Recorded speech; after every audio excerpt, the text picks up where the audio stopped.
excellent. Okay, so I'm driving the 36. This is a little while ago, not more than a month ago. Driving the 36, minding my own business, finishing up a piece of work. Our shifts are actually called pieces of work. So when you hear a driver say, "God, that piece was so good," or "I really love that piece," that's actually, it's not quite as interesting as it might sound. They're merely talking about their day job. I'm finishing up this really good piece of work on the 36 when I get a call from the coordinator, that's the guy on the radio, and he says, could you please, we were wondering if possibly, maybe, if you could drive an extra trip on the 49. And he asked me that as if it's this great hardship, like it's something I wouldn't want to do. Clearly doesn't know who I am. And I said, of course I want to drive the 49. You don't have to ask. And I get out there and I go over to where the 49 starts. That's no big deal, Greg. It's the least important piece. We'll just price it down a little. As long as it doesn't happen to these big ones, yeah. Not an issue. Well, you put it up later. Let's see, where was I? I'm just at Margolis. Hey. Please do, yeah. Partner in crime there. So I'm just about to start my Route 49. It's this extra trip. I'm very excited. I pull into 4th and Pike, which is where the 49 starts, as most of you know. And there's 1 million people there. And by 1 million, I mean about 80. And I'm driving this 40-foot bus with 42 seats. And somehow we managed to fit all 80 people in there. We have a great time, really loud. We're yelling and laughing, and all that's great. And then we get out to the end of the line in the U District. And I'm not quite sure what to do now. I'm not sure if I'm supposed to drive the 49 back into town or what else. Did they feel that work? And I call the guy on the radio, and the coordinator says, "No, you don't need to drive another trip. Just take this empty bus back to the base and call it a day." Now, this is a trolley bus connected to the wire, you know, and the only way to drive those is to stay on the wire. And during the time that this event took place, the only way to drive the bus from the U District back to downtown is to drive along the 49 wire. And so I thought, why don't I just drive the 49?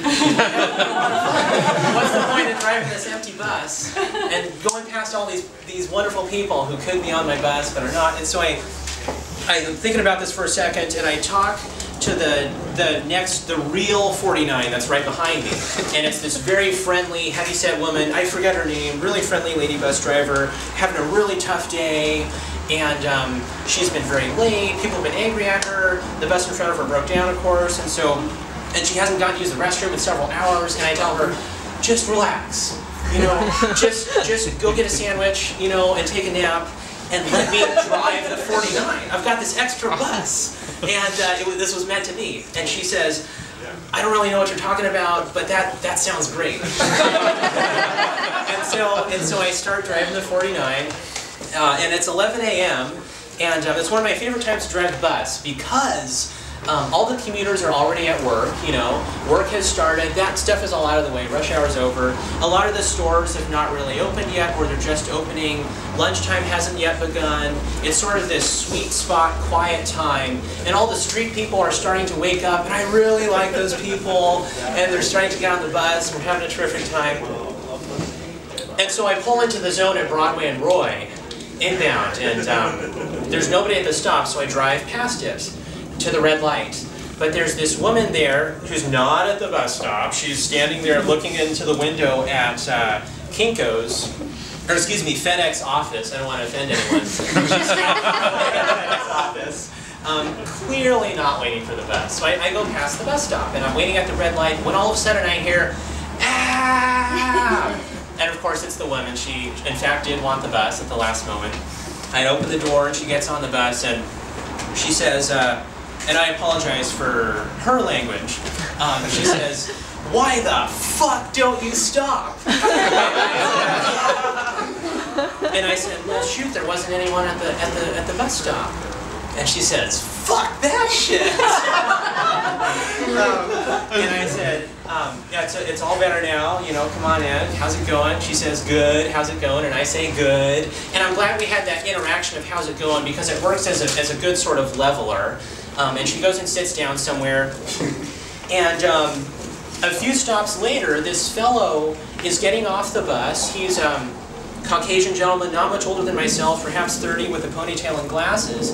And in a quiet voice, he leans into me and says, "Thank you, bus driver, for the really good ride." Then he raises his voice and says, still talking to me, he says, "Don't let abusive shitheads."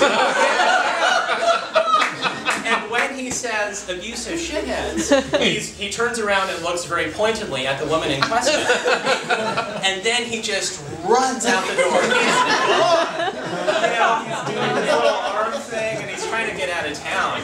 And of course the woman in question has heard this, and she's unhappy, and she says, you know, "Fuck you, motherfucker." It's very profane, but also kind of eloquent diatribe that she goes on with for a while. And I say, "You're not talking to me, are you?" And she says, "No, I'm talking to that white piece of shit outside."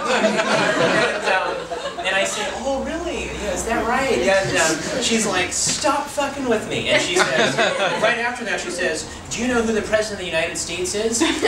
And I say, "Yes, I do. Do you know who the President of the United States is?"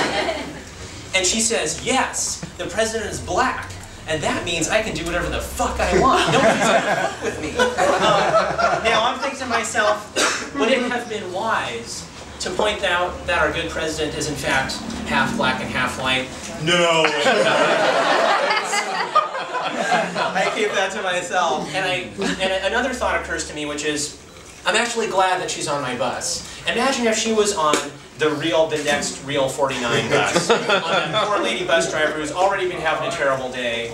Her day would be absolutely shot. So it's good that we're kind of containing this on this extra 49. But then something else occurs to me, which is, I cannot call the coordinator if this situation gets worse. Because he's already told me not to drive the 49. And I can't call him and say, "Yeah, I'm driving the 49 for fun. Now I'm getting assaulted." It wouldn't go over well. Finally she gets off at McDonald's downtown. And she comes up, and in the 10 feet that it takes her to walk up to the front of the bus, there's a complete shift in brain chemistry in her mind somehow. And she comes up and she looks at me as if for the first time and says, "Man, how old are you?" And I say, 16. And she looks at me, and she just starts laughing. The friendly Ethiopian lady behind her starts laughing. And then it's as if there's three people, three of us just laughing and have a good time, as if none of this stuff before had even happened at all. And we're just having a wonderful Tuesday morning, and she goes off and everything's wonderful and we have a great day. I'm not quite sure how it ended up that way, but that's that. Something else I want to tell you guys about a passenger I've been able to become friends with, and I'm excited to share with you. You may actually already know who this passenger is. If you do not know her, you will know her when you see her, as they say. She is the light-skinned black woman. That's the name she's given herself. I am the light-skinned black woman. That's what she calls herself when she gets on the bus. And the easiest way to identify this person is that she's always screaming. Very verbally abusive, very pointed subjects, sort of designed to get a rise out of people. Mentally unstable, of course, but likes to talk about really taboo subjects, abortions and masturbation. She'll be yelling about this stuff on the bus. And has something against pregnant women. If there's a pregnant woman sitting across from her, she'll say, "Your child is going to die before she's born, you're going to drown in your own period." Really extreme stuff. Or just very pointed things like, "I didn't know there were still Jews left in America." It's this kind of sentence that you feel like you have to respond. How could you not say anything after that? However, it is a mistake. Or she'll do the whole thing of, "Don't touch me, I'm black." Yes. Why are you touching me? Is it because I'm black? Why are you not touching me? Is it because you think I'm black? Etc., etc. You just can't avoid it. You could call her a handful. So, I'm driving the number 3, and I'm over on the Queen Anne side, and that's the quiet side of the route, and we're by the Space Needle, and there she is. She's at the bus stop, and she's unpredictable. She rides different buses all the time, but I'm a little surprised to see her at Lower Queen Anne. That doesn't make any sense. And she gets on the bus, and I say, how's it going? Which is, I say some variation of hi to every passenger that gets on the bus. And she says, why do you care? And I say, I'm just saying hey. And she does something uncharacteristic, which is she apologizes. I'm sorry for snapping at you when you're trying to say hi to me. And she sits down next to the front. A very dear friend of mine who happens to be here tonight is also sitting at the front. And we try to engage her in conversation because we want to keep her focused from getting angry at other possibly pregnant, possibly non-pregnant passengers and screaming at them. And we're able to keep that up for a little while. And we're having this conversation about saving money, the most surprising thing about the conversation is that it's mundane. She's talking about how her father sends her money every month. She prays 12 times a night for her father because of how generous he is. 12 prayers a night is a lot. Sometimes she says the remaining prayers in the following morning if she's not able to get all 12 done that night. She's going into the details. She wants to tell us about the various prayers that she does say. Of course she likes Psalm 23, but there's this other psalm that she really wants to tell us. I forget which one it is. We'll just call it Psalm 31. And someone keeps interrupting her while she's trying to remember. And so finally she stands up and says, this bitch keeps interrupting me while I'm trying to say Psalm 31. And she always kind of ramps up at the end and verbally ramps up right before she gets off the bus. It's this sort of tactic. And she starts breaking out these sort of Old Testament biblical threats. Never shall the righteous go hungry. The Lord shall shatter the teeth of the wicked, and that's why you have no teeth, your hair's going to fall out. And she goes on with this stuff. And I start to feel very on edge. Finally she gets off the bus. She's yelling and screaming at someone on the sidewalk. I think to myself, it must be really hard to be a light-skinned black woman, because she's yelling these things that she probably can't control, and she is trying to deal with the way people react to those statements, and it's probably totally confounding. Anyways, I'm on edge because she starts to show up more than once at this Lower Queen Anne bus stop. And I'm thinking, oh no, is she going to be a regular passenger? And she tells me, yes. I'm not entirely sure if I want to deal with this person every day or every couple days. I predicate my love for bus driving on the idea that in a lot of jobs you have a fairly clear notion of what the next 5 days will be like. On the bus you don't know what the next 5 minutes will be like. To me that's exciting. I drive the bus not knowing what's going to happen at the next bus stop, and I welcome that. I don't, however, want to spend my entire shift driving the bus wondering if in the next 5 minutes I'll see the light-skinned black woman. That would not be an enjoyable way to pass the time. And I start to wonder, is this how you get to that point where I hear a lot of bus drivers say, you know, I just got tired of dealing with the crazies. I got fed up with the nut jobs. I got sick of the. It's always the same thing. It's no fault of their own, but it's understandable. You know, you find yourself in this place where you start conceptualizing of the passengers as the other, and you want to avoid these particular people that give you a really hard time, and that leads you to picking Bellevue Base and going and driving the 236 to Woodinville Park and Ride, because nobody rides that bus. But the thing is, like, I didn't want to do that. I don't want to go drive the 236. You know, I want to figure out how to have a good time here. So, normally when I'm driving the bus, I try to drive it a minute or two late all the time. I find that it's useful for people who are, you know, took an extra second tying their shoes, or that they're running for the bus stop. Those people are able to use my bus.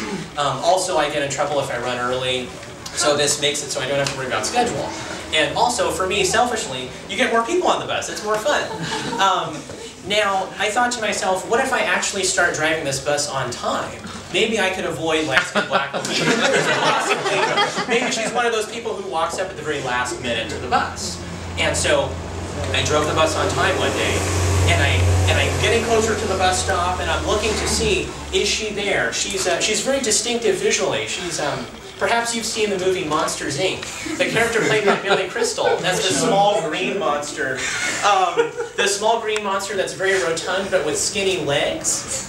Instantly identifiable silhouette. Not too dissimilar from our friend the light-skinned black woman. I'm looking at the bus stop to see if she's there. She's not there. There is no gigantic, lugubrious mass. I don't mean to sound pejorative, but I'm really relieved. I say, oh, awesome. But then I think, wait a minute. I'm avoiding the problem. This is the same as picking the 218 to Issaquah Highlands. You know, I'm not solving the problem, I'm just running away from it. And the thing is, even if I did drive the 238 to Cascada Community College, there would always be someone. You can't run away from everyone that's bothersome. I needed to get to a state where I wanted to see the light-skinned black woman at the bus stop. How could I possibly get into that frame of mind when she's so abusive? Not too long ago, I was driving the 358. We're on Aurora Avenue, and there's a man who's very quiet and really kind of unnerving. He's got a backpack which he's made clear contains a bomb. He says he's going to leave the bomb on the bus. He doesn't talk to anyone. He only nods or says yes to anything you say. That might sound funny now, but it was not funny during those moments. Because you're saying, is this bomb in your backpack? And he's like, yeah. And then you're like, are you going to leave the backpack on the bus and blow this bus up? And he's like, yeah. He's this very, very kind of unhinged in a very creepy, quiet way. And I looked at him in the mirror, and I looked at all the other people, and I thought, if this bus blows up right now, that would actually be fine. I feel okay with that, because of course I don't want the other people to get hurt, but it was one of those moments where it's like, this is the moment of my death, I am not afraid, and it felt good. And I was talking with a good friend of mine afterwards, who happens to be here tonight, and was saying, why am I not afraid of a situation like that, but I'm anxious about the light-skinned black woman, who poses no safety threat at all, she just makes a lot of noise. And my friend was like, it's because the bomb thing is a rational fear. With the light-skinned thing, what is it that you're actually afraid of? And I was talking to my, I happened to bring this up with my chief. Our bosses are called chiefs. Chief Deborah, perhaps I should use a fake name, Chief Lucy, was saying, Nathan, I bet you know a lot of the people on your bus. I bet you like your people. And I'm like, yeah. And she's like, I bet you try to protect him. Or I bet you want to protect him. And I'm like, yeah. And she's like, Lucy is like, don't do that. They are adults. They know how to take care of themselves. And if they need your help taking care of themselves, they will come to you for that. They have probably had more interactions with light-skinned black women than you have. You're not their dad. It's not this dad thing. It's supposed to be a friend thing, you know? Which I was relieved to hear because that's closer to my original conception of my relationship to the passengers in the first place. So, there I am driving the number 4. And inbound 9th and Jefferson, that's the Harborview stop at 5:15 p.m. Who is at the bus stop? Yes, it is the light-skinned black woman at the bus stop. And I've already serviced the zone. The doors are closed. I'm sort of pulling away, but there's a bunch of cars in front of me, so I can't actually get out of there. And I think to myself, I could leave the doors closed, you know? We could get away with that, but she would be out there screaming. And I thought, you know what, no, I'm going to open the bloody doors because I want to get over this anxiety thing. I'm going to welcome her on into the bus, and so I open the doors, and she screams out, does this bus go to 5th and Broad by McDonald's?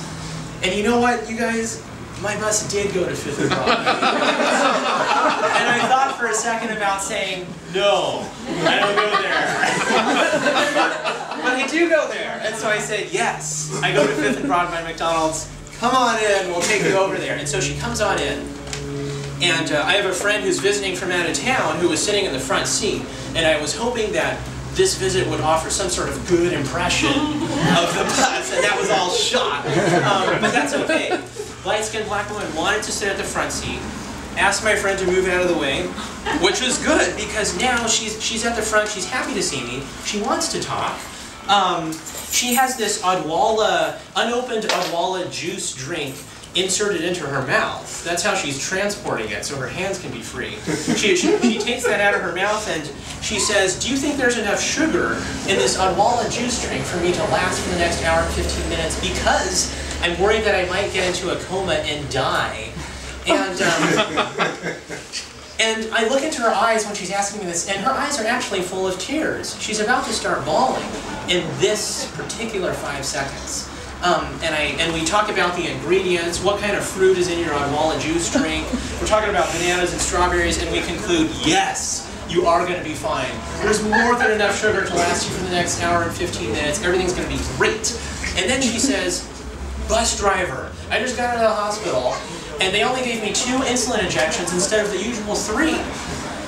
I'm really worried. Am I gonna slip into a coma and die? And I say, no, it's too early to get worried about that stuff. There was some issue with the insurance. Her doctor was going to talk to the insurance providers on Wednesday, and I said, let's wait till Wednesday, because you know what, it's probably going to be fine. We don't need to start worrying right now. Then she says, bus driver, my mom's about to get out of the hospital, but she's about to lose her house because of house payments. Is everything going to be okay? Oh my God. And I said, it's going to be great. Somehow this is going to work out. And she says, you can see, bus driver, that my life is really hard, just like the life of a pregnant woman. And she says this because there's a pregnant woman sitting directly across from her. And then a light-skinned black woman says, because you know how pregnant women always fail in life. And I say, you know, sometimes those pregnant women do all right. And then she's totally switched gears. She's not worrying about falling into a coma. Now she's looking at someone who's wearing red, and she says, lady, you're wearing red. You know who wears red? Prostitutes wear red. That means you're a prostitute. You're probably also a lesbian. Don't touch me, I'm black. And now she totally changed, and I say something like, you know, I wear red sometimes, or that's not very nice to say. And it's a challenge to keep up with this, because not only am I trying to keep up with light-skinned black women's wild oscillations of mood, but I'm driving the bus, I'm looking at traffic, I'm thinking about the wire, which is a whole roadway in itself, I'm thinking about passengers, there's schedule, there's everything else, and there's safety, and there's all that stuff to consider, and I'm thinking, this is awesome. You're juggling all this stuff in your head at the same time, and it's like, it feels like you're working at the absolute limit of what you're capable of doing.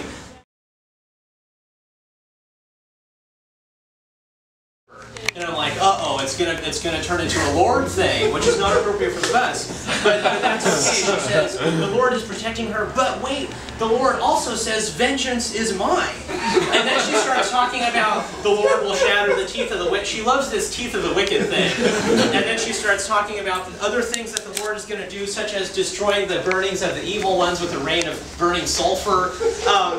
Don't touch me, I'm black. And then finally she says, you know what, I think I'll get out a little sooner today. I'll get out at Virginia and go eat at the Mission because it's free. And I'm thinking, yeah, you can get out sooner. That would be okay. And then later she's like, you know what, I think I'll get out even sooner. I'll get off at Pike and I'll go panhandle. But please don't tell anyone because I'm not allowed to panhandle. Don't talk to my caseworker. And I'm thinking, I'm not going to say a word to your caseworker. If you want to get off at Pike, that would be fantastic. Okay, so and so she gets off the bus, and at 3rd and Pike, she roars out to the bus stop in this stentorian, dictatorial voice. I'm black, I'm black, I'm black. It's this repeated command almost, and everyone starts laughing, and we all have a good time. And I think okay, so in contemporary societies, as compared to hunter-gatherer societies. Switching gears just a little here. In contemporary culture, our justice system, at its fundamental base, is rooted in identifying the wrongdoer. Now, in hunter-gatherer or early agrarian societies, their justice system is not thinking about that. Their justice system is all about finding a workable solution so both parties can continue to live together after the conflict has been resolved. Now, the reason they do that is because In contemporary culture, if you have a legal conflict with someone, it's usually with somebody you don't know. You're never going to interact with them again, you know, a car accident, whatever else. In hunter-gatherer societies, that's not the case. You've probably grown up with the person. You know their family. You're going to live with them for the rest of your life. This community has only 30 people. You have to find a way to coexist. And I try to take that approach into mind when I'm out here on the street, because I am going to run into light-skinned black women again. I can't say, go F yourself, because she might show up in a month, or a week, or an hour. You know, you just have no idea. Maybe she has 5 brothers. You have to think about these things. Sometimes when it pays off in unexpected ways when you're nice to people without expecting anything in return. Just last week I'm driving the 4. I'm almost done. Just last week I'm driving the 4. The bus is full. We're going up that steep hill on James Street, climbing the hill, There's a fight going on in the back. The fight's escalating and escalating. It's a verbal fight, it's not physical, but it's very heated. And there's a woman sitting back there who I know, who's been on my bus many times. Tall, big, imposing black American woman with glasses, really cool hair. And she's back there and she emphatically and forcibly ejects the fighting people off of the bus. And she's like, you can't do that on this bus. F you, you know, it's this whole thing. Another profane but also kind of eloquent diatribe where she gets those people out of there. And after everything dies down a little bit, she's still sitting back there. And I'm at the front of the bus, of course. And she says, hey, bus driver, how's it going? And I say, good, good, good. Thanks for taking care of that thing for me. And she says, I'm just looking out for you all. And I say, I wish you rode my bus every day. And people just breathe this sigh of relief.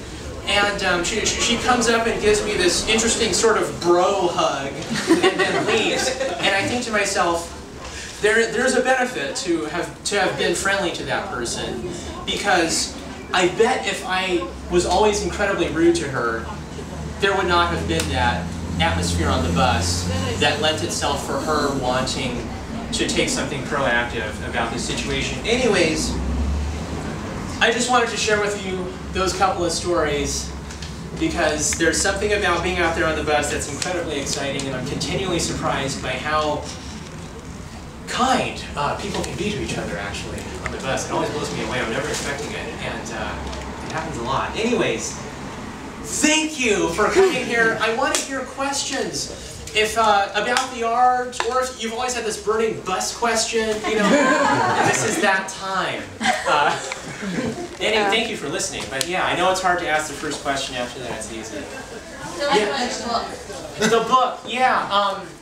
So this is the second novel. The first novel, of course, is the one where you're writing more or less about yourself, and you get that out of your system. And the second one, you start writing about something else, and it's not great. It's a draft. But I really love writing. I love working on the blog, and there's something about wrestling the words into shape to communicate something that you might not be able to do with pictures. There's a different kind of detail. And so the book is actually doesn't have anything to do with buses, but it's something I'm really excited to share. Yeah, and I hope to improve it as time goes on. Yeah. These two, is this Seattle May Day and LA May Day? These are immigration protests from a couple years back. This is Seattle, that's LA. Yes, just a sort of compare and contrast to the two cities. Fascinated by both places. I was born in LA but raised here, and so there's... Yeah.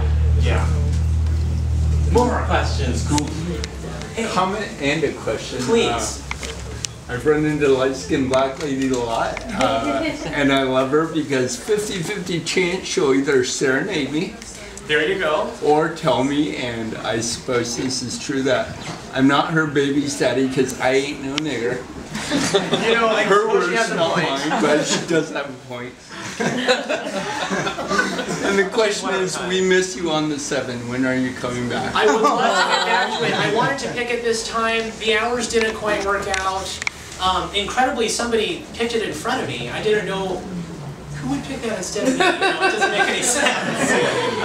I hope to get back as soon as possible. But yeah. I'm always around on some downtown route. Yeah. Yeah. In fact, Light Skin Black Woman we are now on first name terms. What's her name? Like, I'm hesitant to do that because now we know everything else about her. I'm hesitant to leave a little Missy. Yeah. Well, she deserves some privacy. Lucy. We'll call her Lucy. There we go. Yeah. Any more questions, please? Hey. Hey, you love driving the bus. I do. Is that what you're going to be doing for the next little bit? That's a great question. It's a little personal. Sorry, but No, I'm I'm curious. glad you asked. It's something I think about often. I'd love to do it part-time till the end of time, because for me, time is incredibly valuable, more so than money, and it gives me the opportunity to do stuff like this. If I was full-time, I'd be out there driving the number 8, and I wouldn't be able to have this show. And I'm thankful to, part-time is very flexible. You can work as many hours as you want or as little as you want. Easy to get time off, and that allows me to continue to do other things. I love driving the bus, but I also love so many other things. Yeah, so I hope I can continue to do both. Bus driving? Please. My new name. What is your remembrance of your first bus ride, personally? Yeah. And driving the bus here in Seattle? Okay, the first bus ride, I was very small. I believe it was in Seattle. It was the 266, no longer exists. Went from Seattle to Redmond. And I remember thinking the wheel is about as tall as I am. And it's massive. And I had this fascination with buses at the time that had to do with the fact that I'm a small boy and these buses are large. You know, it's the whole dinosaurs, it's the monster truck type thing, except manifesting itself in buses. Interestingly, I now love buses for totally different reasons, mostly the people stuff.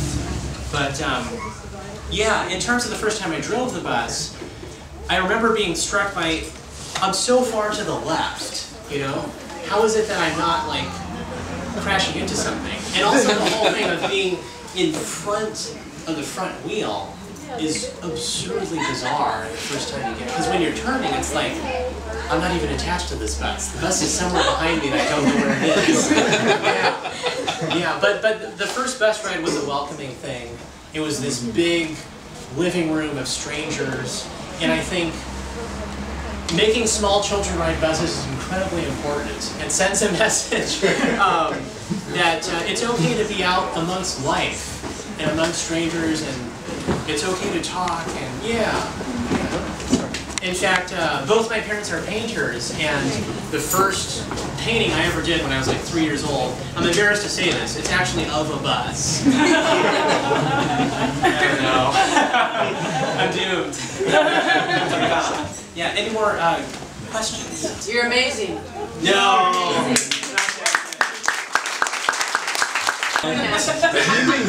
Yes, I have, and it kind of bums me out a little, because when people would be paying the fare, that would sort of be your time to talk to them and say, how's it going? But if they're just tapping the Orca card or doing the butt pat and walking by, there's not really any time to say hi. So it's a little less impersonal, but it's okay. You know, I still say hi. It's all good. I have a quick question. Please. You are so positive and full of life. You have this really, like, outwardly, amazingly beautiful outlook on life. Okay. So when you're, you don't think so, but you're spreading it through this whole room. So when you think, like, when you have downer thoughts, do you have a mantra? Do you have something that keeps you pushing towards an outwardly Psalm positive 31. Yeah, other than Psalm 31. That's a really good question. Sometimes I would do these really long split shifts. I'd be driving to 7 early in the morning. Somebody gets on the bus and says hi, and he's like, wow, you're really happy. 10 hours later, driving to 7 again, same guy gets on, and he's like, what the hell's wrong with you? And he would say, how do you do that? And I would say, I don't know. I have no idea. If I was able to sort of pinpoint whatever this is and bottle it and sell it, actually I don't think I would do that. But I would want to share it. I would want to share that. But I actually don't know what it is. I'm not sure. It's mindsets make the entire wire. I don't know. Thank you, Suzanne. That's a good question, though. It's something I think It's about. the way you were raised. It comes That's from probably part of it. your early learnings. Yeah. I want to let these people in. Let them in. Yeah. Come on in. Thank you. Thank you so much for listening and for taking the time to be here. I can't get over it. I was wondering if anyone would come. Yeah, I'm floored. Feel free to drink in all the art. I tried to just throw a bunch of stuff on the wall in a sort of effort to overwhelm, and I want the stuff to be stuff you can look at for longer than 3 seconds. That's my goal. Yeah, there's really good food upstairs. I haven't had any, but I mean, it's great. Can I get a transfer?